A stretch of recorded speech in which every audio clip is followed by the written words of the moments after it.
Wasserman Schultz has meltdown as homicide detective just showed up with worst news ever. Break out the popcorn, folks, cause it just doesn't get any better than this. Reports are now surfacing that former Democrat Party Chair Debbie Blabbermouth Schultz has had to hire herself some criminal attorneys after what she has been implicated in. Apparently, the Jar Jar Binks of the political world has now threatened the chief of the U.S. Capitol Police with consequences for holding equipment that she says belongs to her in order to build a criminal case against the Pakistani staffer, Imran Awan, and his cohorts, which are suspected of massive cybersecurity breaches which involved the funneling of sensitive congressional data offsite to who knows where. All of these IT people were hired and protected by Blabbermouth herself. Awan was arrested last week as he attempted to flee the U.S. after wiring approximately $300,000 to his home country of Pakistan. His lawyer claims that the accusations of bank fraud are due to anti-Muslim bigotry brought on by President Donald Trump. What?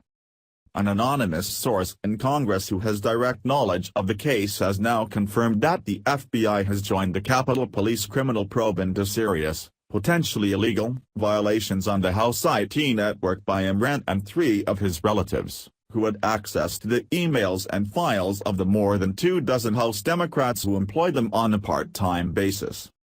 Schultz had a heated exchange with Capitol Police Chief during the last 30 minutes of her inquiry. DWS, I'd like to know how Capitol Police handle equipment that belongs to a member or staffer that's been lost in the Capitol complex and found or recovered by one of your officers. What happens?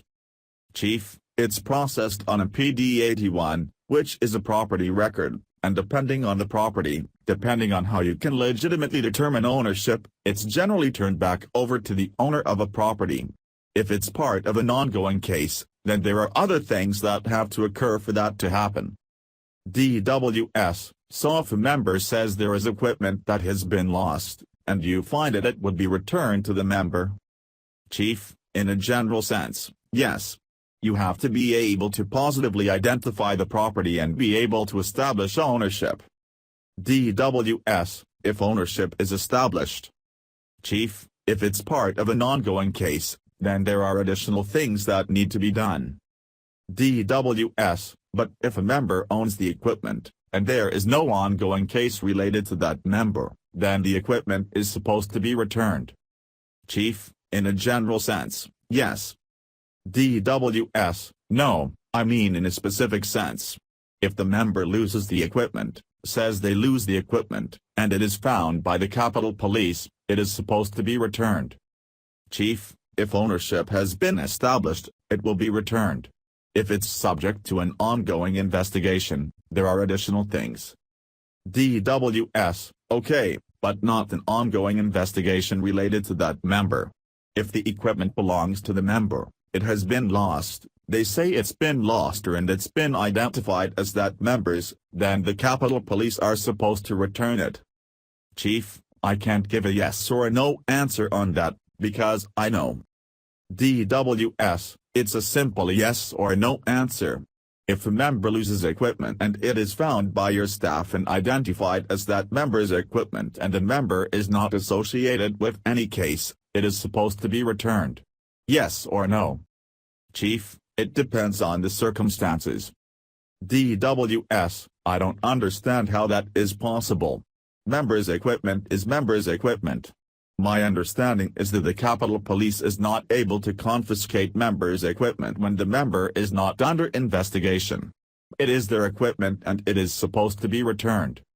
Chief, I think there are extenuating circumstances in this case, and working through my counsel and the necessary personnel, if that in fact is the case, and with the permission of through the investigation, then we'll return the equipment. But until that happens we can't return the equipment. DWS, I think you're violating the rules when you conduct your business that way and you should expect that there will be consequences. What is she so afraid the FBI and Capitol Police will find? Could there be information as to who was the DNC Wikipedia leaker and what they did to this person? Could all this maybe be linked to the mystery behind the strange Seth Rich murder which is still unresolved? Whatever it is, let's hope and pray this isn't just swept under the rug like every other crime the Clinton wing of the Democrat Party has committed. Please share if you want the Clinton wing of the Democrat Party investigated. Thanks for watching. Please subscribe Breaking News 365 channel. Goodbye and see you again.